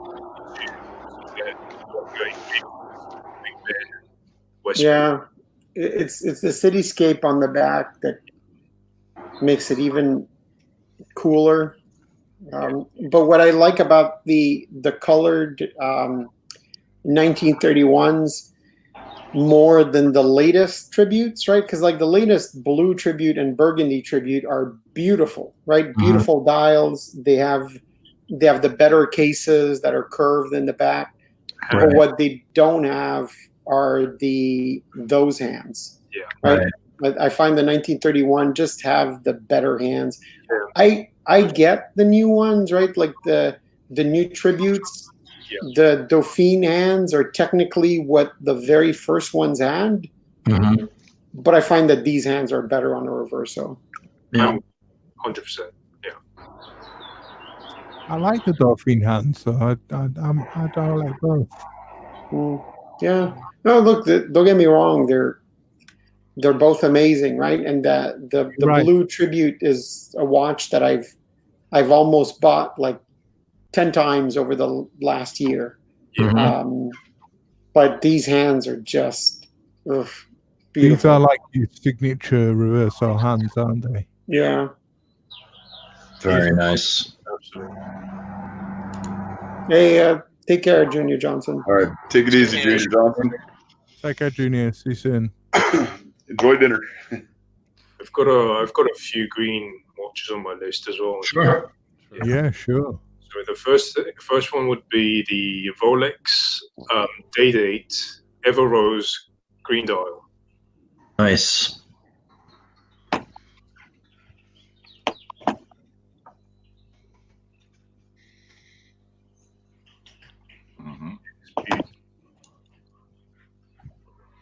Yeah, that's something else. Yeah, that's I nice. think that's like a beautiful memory. Yeah, that's nice green, isn't it? I love how that Ever Rose plays with that sort of olive green, the khaki olive green. It's just beautiful. Absolutely. And just the way the Roman numerals are done as well. They're applied gold indices. Absolutely beautiful. Yeah. I mean, this is probably the last watch I would ever buy, but I'm not really a solid gold watch person, but one of those watches that's stunning to look at. Yep. I don't even know how to word this. This is like the Get Out Rolex, President. It's kind of the ideal gold watch. Yeah. Like if you want a gold watch, this is the one to get. Yeah. Yeah, I mean it's weird to say that it could have a hint of subtlety, but it kind of does, right? It's as far as like solid gold bracelets, this is almost the polar opposite of the gold sub. Yeah. Mm-hmm.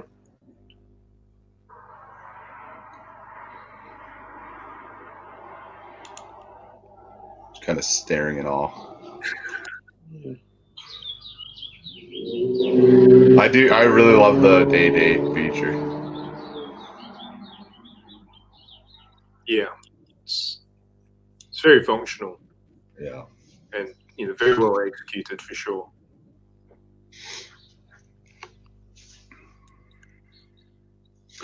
What do these go for? Any idea? I think the retail for 28,000, is it? yeah, close to £30,000 in the UK. A lot of money. Yep. Yeah. I'll throw one in the mix. Sure. Quickly. Go for it, Zippo. That isn't very green, but what's it called? It's one that keeps popping up when I'm looking for one that I like. Where are you? I think Are you talking about the Wimbledon? That's the one. Yeah. Pro.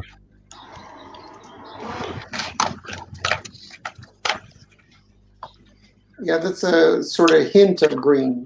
Yeah, Wow. just a little bit. You can barely tell it's any kind of green in there. Yeah, Yeah, it's just the- a lot of numerals that are green on this one, isn't it? Yep. Mhm.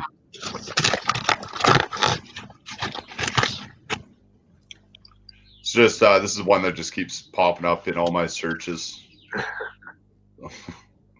It's But a it sign. counts. It's a sign flipping. You need to Yeah, kill.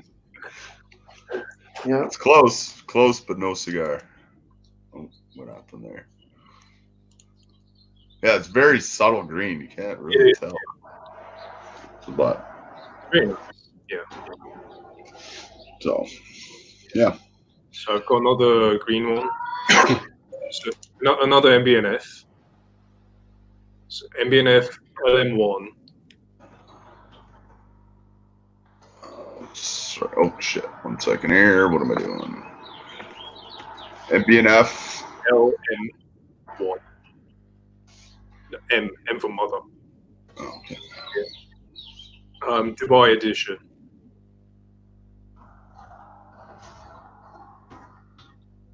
Yeah.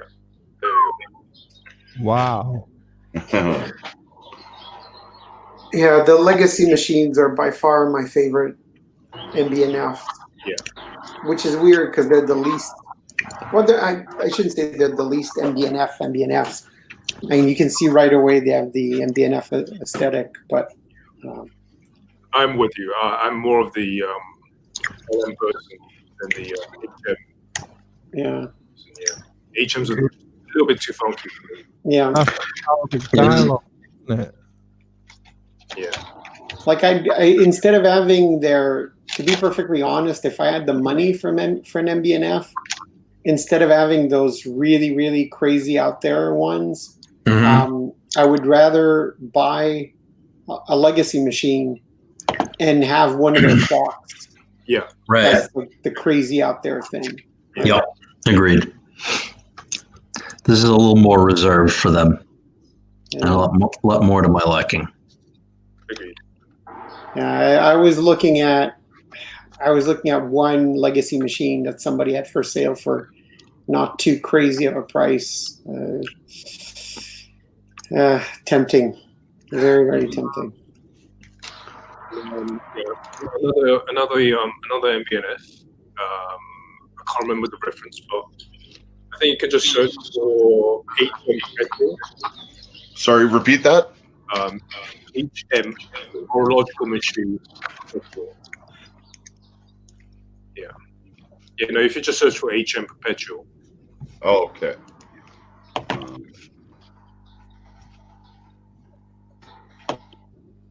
Yeah, I think the first picture on the left. Yeah. Yeah. So it's got like a tiny shade of green in there. Tucked away No, back it's there. got green. It's a green watch. Yeah. Yeah. Yeah, these are wild. That's. I mean, look. The really, really cool thing about that is it looks beautiful, and it has an amazing movement. Yeah. It's That's just a stunning movement, isn't it? yeah. Yeah, very, very impressive. It's one of those. It's one of those modern perpetual calendar movements that, to me, is what it's like. There's this one, the one by MBNF. There's the Moser one, and there's the one that Ulysses Naudin uses. I think the one Ulysses Naudin uses is similar to the one Oxen Jr. used, right? To me, it's when you're spending so much money on a perpetual calendar, this is what you should be getting. Modern, unbreakable, can go in either direction, right? Nothing that if you overset it, you have to, wait for time to catch up. Beautiful watches. And the last watch that I have in mind, the Jean, NS briefly mentioned this earlier. So it's a Jean Tourbillon with a jade dial. Yeah. Oof. Yeah, one of the precious stone dial tourbillons. Wow. Yeah, jade, Jade? dial. Yeah, jade. Yeah, I actually posted that in like the private chat too. Oof. Oh. Different, very different shade of green to the ones that we've seen today. But it's That's just, beautiful, isn't it? It's like a pastel color, isn't it? I mean, I- these like precious stone, gemstone dial series from Jean, absolutely, not just the jade ones, but the lapis lazuli ones, and very, very beautiful. Yeah. Oof. The ruby one. I personally I like the Conomet of Timam because that's my favorite Jordan. But they're so those precious stone or gemstone genre, they're amazing. It's just And I don't know whether if you've seen that Chronomet Optimum with the lapis lazuli tile. I think there's only one in existence, but that one you have to check that out. I know you're a big fan of the Optimum, so yeah, I've seen it on Facebook. I don't remember who posted a picture of it. I'm pretty sure it was in the Hierology group, but I've seen a picture of it. I mean, they're done. It's weird because it's like this one, right? It's a huge chunk of jade, basically, but it's done in such a tasteful way, right? With their normal font on top of it. It's like it's right there in your face, but they're not trying to make it in your face. Yeah, they're just so well made. and I love the mother of pearl tiles as well. Quite similar to that stone Flippin was showing us earlier. Yep. The Jeans with the mother of pearl tiles are absolutely gorgeous as well because you get that that touch of red, touch of green, touch of blue, and it just works so well in harmony, right? Yeah, that's an amazing watch. Good choice. Very. You have to wonder: are they cutting stone themselves? Yeah, I think they do. Yeah, That's They wild. will be. It's own dial manufacturer as well. So I'm sure everything is done in house. Yeah, like 'cause that's a whole new set of tools to do that. And it's not like a polished jade or anything like that. It's really easy on the eyes. Very nice. It's something that a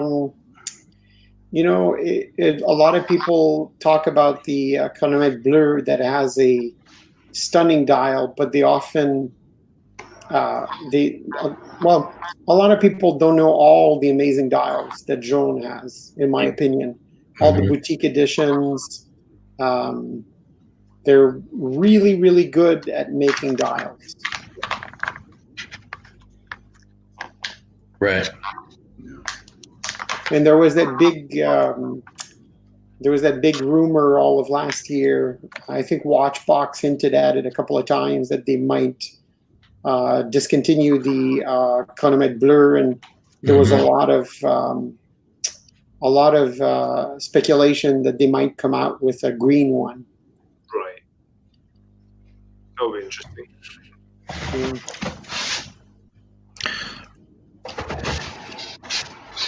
I put a little IWC in the private chat for you to have a look at as well.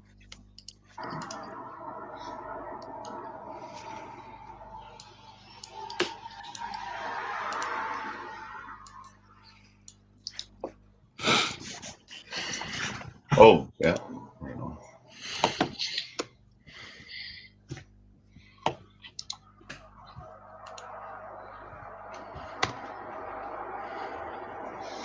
Yeah, this one there, Spitfires in bronze. Got a green dial. Got the green and bronze. Yep. Very well together. Yeah, you were saying about bronze earlier on. This is a green watch with a bronze case. This is a Spitfire, which was originally produced for the Royal Air Force. Yeah, A and Faraday anti-magnetic cage, so it can withstand magnetic fields. Pretty simple watch, but quite a nice green dial. Yeah, agreed. Simple and effective. Yeah. Only 39 millimeters. 2019 model. 72-hour power reserve. I think it's just a liter base movement. A little bit of patina on it, or is that I'm not is that sure. actual patina? No, I think that's just a color accent for the 12369, and then the at the top, the triangle. Yeah, that's really more just changing the color for some accents. It looks good. It's the way they did it. Yeah, it got Sure. $4,900 this one, or it did when it was new. Another one I put in the private chat for you was a Nomos Zippo.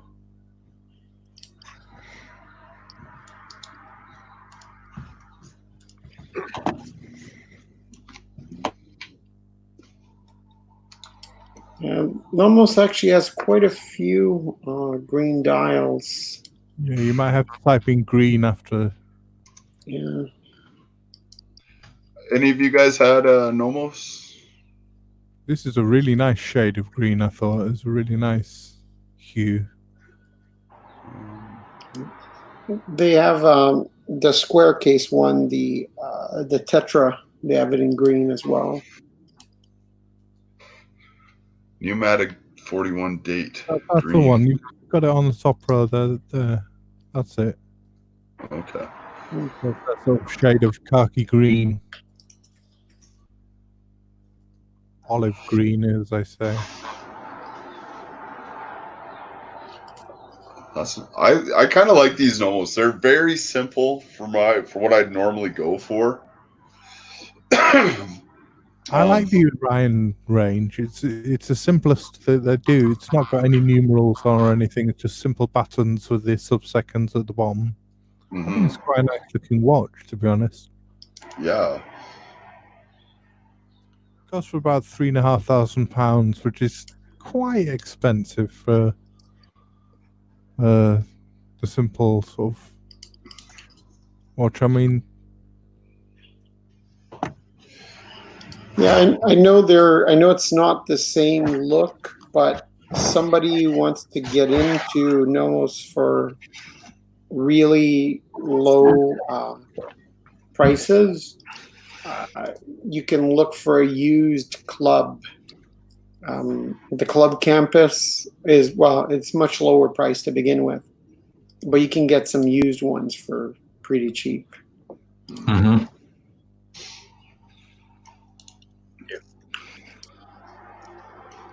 What size is this? 40.5 millimeters. Oh, that's nice. Yeah. That's a nice size. Yeah, they say it's 50 meters water resistant, but I wouldn't go diving with this one. I wouldn't put this in the water myself. No, I mean, that's like typical dress watch, like, you know, Right. non-screw down crown where if you're underwater and you like move your arm, water will go in. Yeah. I mean, the water resistance, you always have to be very careful, and that's why a lot of brands don't use meters; they use ATM, right, for atmospheres, because it's all about pressure, and if you move your arm underwater, you're adding pressure, and like a 3-bar, the 3 ATM watch, if you just put your hand underwater and then wiggle it, Mm-hmm. You've probably messed it up already. You blow on it the wrong way and it'll absorb. Or green dial watch, the green dial Daytona in yellow. Yeah, good choice. Watches.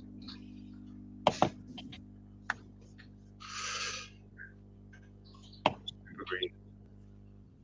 See, I said the classic gold watch about the Day, but then there's this is also a classic gold watch.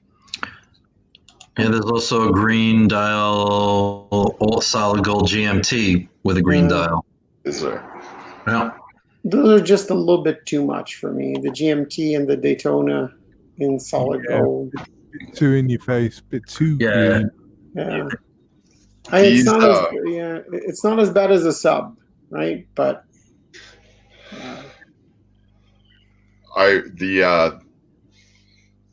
the bracelet on these, that's just one big chunk of gold. Well, that's what they were. The rumors were that Rolex was coming out with next was the solid gold Hulk. People were losing their minds over it, over the possibility. And that's just way too much. Yeah. yeah, Are these any kind of limited edition? Are these limited edition in any way? No, limited production, I guess, is the right. Yeah. It's limited to how many they can sell. I would think. Yeah. It's a certain clientele that's buying a solid gold sports watch. Exactly. Yeah, solid gold sub. If I see someone wearing that, I'm kind of expecting that he's gonna try to sell me an overpriced 1996 Honda Civic. Or some oceanfront property in Florida. Yeah, that's already 1 mile into the ocean. Right. Yeah.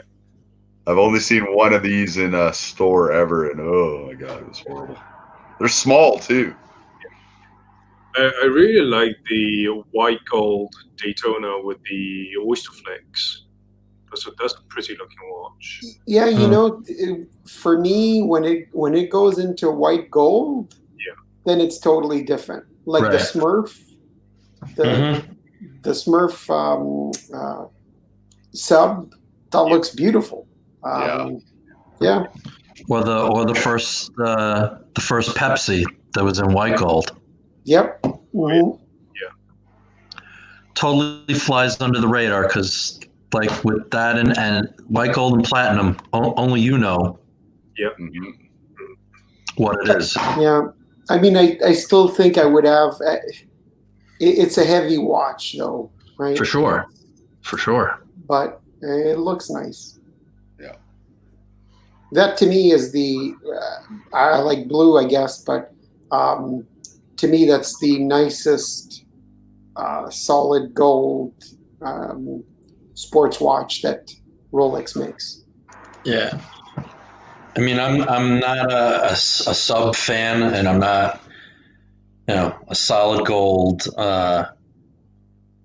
sports watch kind of guy, even if I had the budget for it. But the one compromise that I truly love is the bluesy, two-tone, beautiful dial. It's not too much. To me, it strikes a nice balance. One that's nice, also, I have to say, is the two-tone root beer. Yep. Especially the GMT, the root beer GMT is beautiful. Yeah, the newer one, the ceramic. Yeah. Mm-hmm. Yeah, that's beautiful. And I'm not a rose gold guy either, but that's beautiful. I agree. Yeah.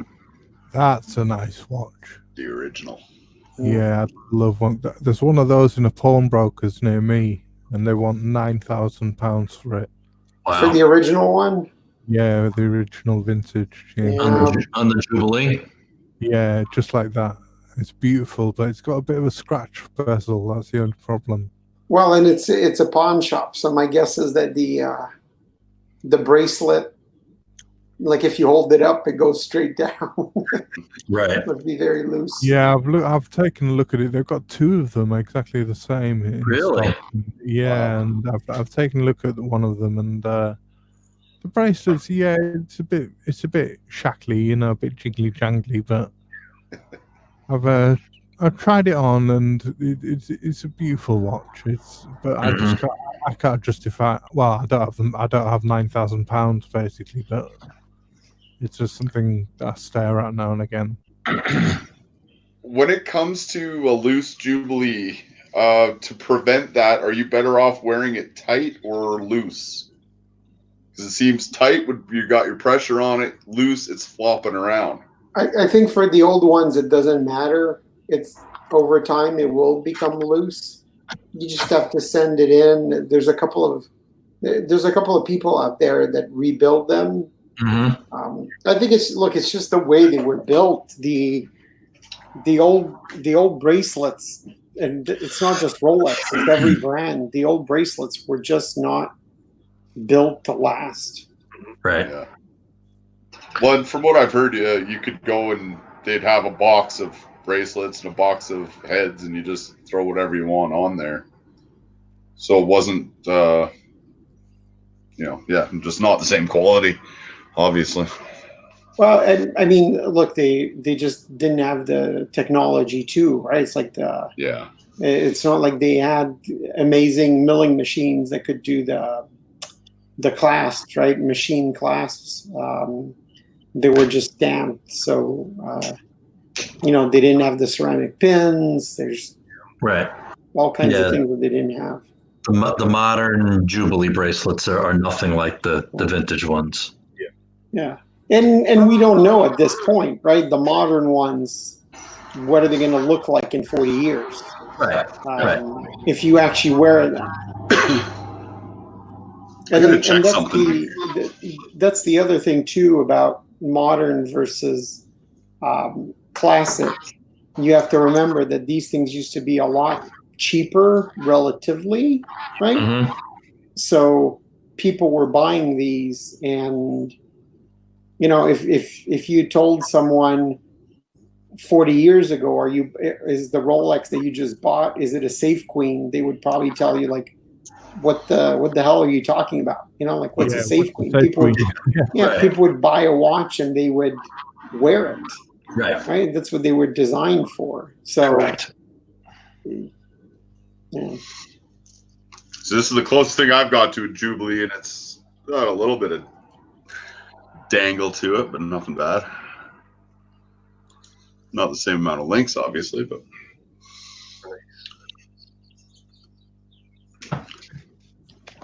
there was one that caught my eye the other day. Which we looked at something very similar already.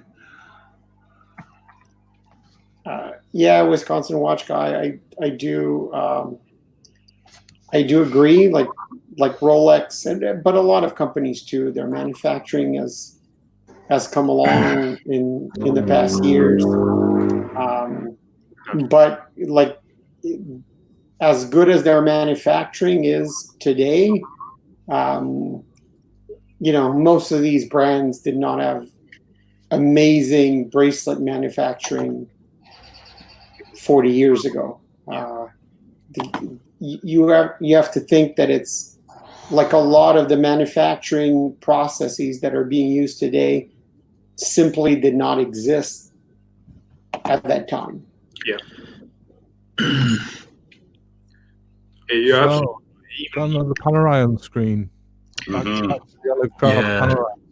That's nice. Yeah, you were saying, Geezer? I think we cut you off. Even if you look at bracelets on, Royal Oaks and Northfises, obviously, if you just in terms of the looks, the bracelet on vintage, the 5402 versus the bracelet on 15202 jumbo, they look very similar, right? But if you actually hold them and I play around with them, the vintage ones actually feel very cheap. They don't feel solid. They're just built very differently, using very different manufacturing techniques, and just as you're saying, they just don't have that real sense of execution to them. They feel almost unfinished compared to the modern ones. Mm-hmm. Yeah, it's the same. It's the same with cars, right? A lot of people look at the very early Ferraris, right? And you look at the body, and you think like it's a car that's been through a bunch of accidents and it's been refinished. Yeah. Until you realize that the curves, the body used to all be made by hand, right, with like a hammer. It's that's just the way they were. The cars, the body work wasn't that great because you couldn't get amazing body work. So run your thumb through all the seams.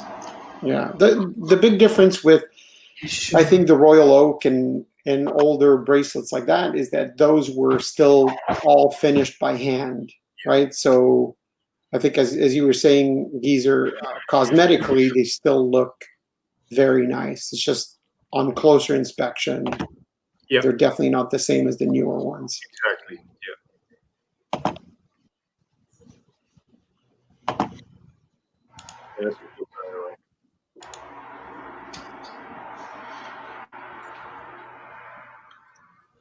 Mr. Perpetual, on your comment about fakes, I mean,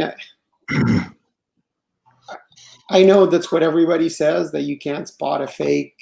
I think you can. Yeah, I think they can on some level. I think they just don't care to. But also, you have to understand that a lot of ADs have people working in them that couldn't spot like a fake Patek if it was a quartz fake, so. Yeah, that's like for the longest time I always said I would only buy something used, but for the one that I want, I don't want to take the risk and I get duped, Mm-hmm. And there's a lot to be said for that. Yeah.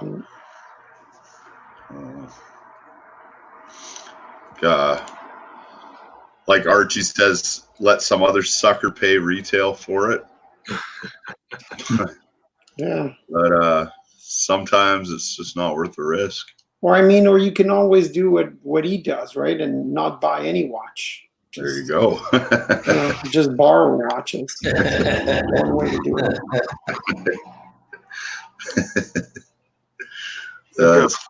WI Watch guy's got a question.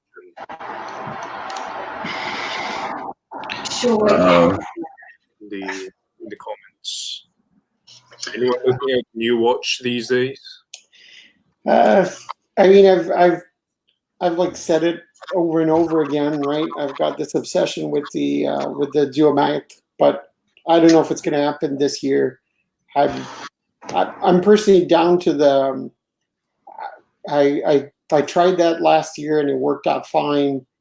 I think I'm down to just one watch a year, if I do get one. I think that's my maximum, and like quality over quantity. And I'm really hoping that my next watch is a Duomite or maybe a Moser, but right. I think I'd like a Duomite. Yeah. I'm kind of waiting to go try one on in person. I changed my mind on what I wanted, and then everything went to hell. So can't go try it on anyways. Right. To decide if that's what I actually want. I need my job back before I can even contemplate something about that. So yeah, I'm out for a while. Yeah. about you, Thomas and Logan? Any plans for you guys in terms of watch? Oh. Yeah, I mean, I need to wait for the shops to open first. But then, yeah, I mean, I need to save some money as well. But I mean, I've been looking at the P01 and the Zenith, the Tudor P01 and the Zenith A384. Yeah. That's been catching my eye for a long time. Right. But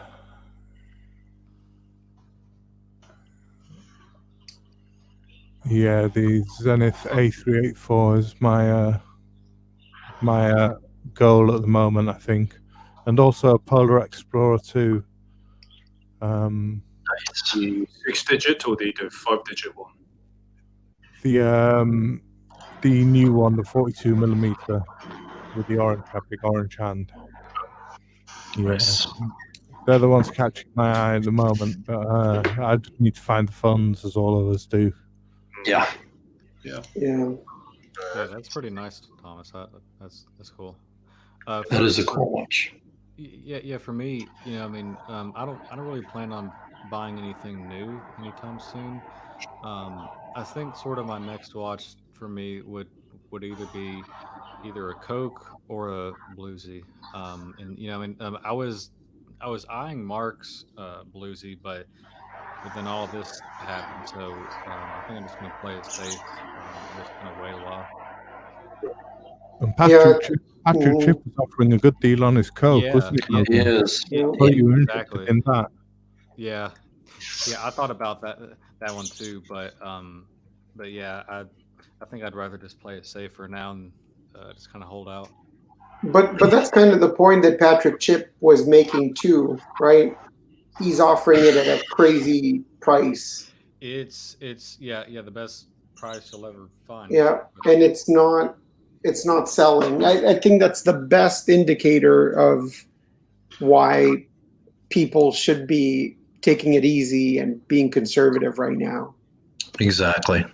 Yeah, I think Patrick should just hold on to it for now. I mean, if he's really hurting for the money, I'm sure that's one thing. But I just don't think he needs to like panic sell, now. Right.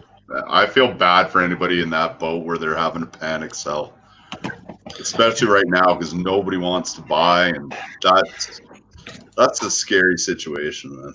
Yeah. Well, and I know I'm a broken record on watches, hype watches as investments. Always remember that about people that tell you how certain watches are an amazing investment. It's not true, no matter what watch you have, that you'll always be able to get whatever you paid for it or more than what you paid for it when times get really bad. Because always imagine that if times get so bad that you have to sell your watch, unless you're in a very special position, right? You're in a very specific industry and the industry goes down for some reason. But if the poop hits the fan for everyone, is your watch going to be easily flippable? Right. And I don't think that that's true for. No, you're absolutely right. You're absolutely right. Yeah. WI Watch Guy, this is the one that I'm eyeing next. Nice. PJust41 rhodium dial, smooth bezel. So very, very nice. That's a nice watch, Zippo. Yeah. Good subtle. choice. Yeah. Nothing too fancy, just like me. You were saying that you had some issues with legibility on the rhodium dials, though, Zippo, weren't you? Yeah. Let's see if I can compare a little bit. Now, this one's got just a real basic stick, dial hands to it, and nothing to busy up the dial. So with this one, the rhodium, you've got 3 subdials and an oddly shaped date wheel at 4 o'clock. Like I guess sword style hands, and just a little bit too busy of a dial, I think, is the only real problem. And if I get it in the right light, it's no problem at all. With these subdials, the hour hand can disappear pretty easily into them. So I think it's the silver on silver is more of an issue than anything else. Mm-hmm. So I think, and this is why I want to try one on in person, just to make sure that it's all For sure. perfectly functional and legible, and For sure. Yeah, they're nice. They're cool. I think if you want something a little bit sportier, the smooth bezel is really nice. Mm-hmm. Yeah, it's like Just enough flash with the Jubilee on it. Exactly. And it's not like anybody is going to know what it is. Like it's not for anyone else. It's just for me. I mean, you say that, but I have to say, I think a lot of people that aren't necessarily really into watches often will say like, oh, like the sub is iconic and the Daytona is iconic, but I think the classic Datejust that's like the original Rolex icon. Yep. Right. It's agreed. I think for a lot of people, it screams more Rolex than a sub. Yep. Yeah. That's possible. Guys, I think I'm gonna call it quits and take a breather. So it was a pleasure talking to everybody. Yeah. As always. Great chat, Bruce. Hope all is well with you guys and everybody in the chat. Yeah, I'm going to help off soon, I think, too. Happy Easter, and Happy Easter. I'll talk to you guys soon. Take care. Take care, Blue Shirt. All right, see you guys.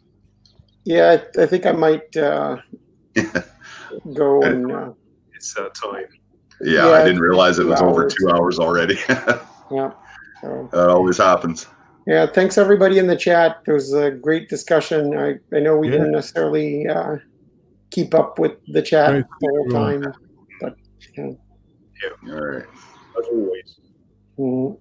All right. Okay. Happy Easter, everybody. Mhm. Stay safe, everyone. Yeah. Keep well, yeah. Take care, guys. Talk to you all soon. Absolutely. Take care. See You you guys. can do midweek one, Zippo? Yep, for sure. Yeah, we'll see you then. All right. Take care, Take care, everybody. Wash your hands. Absolutely.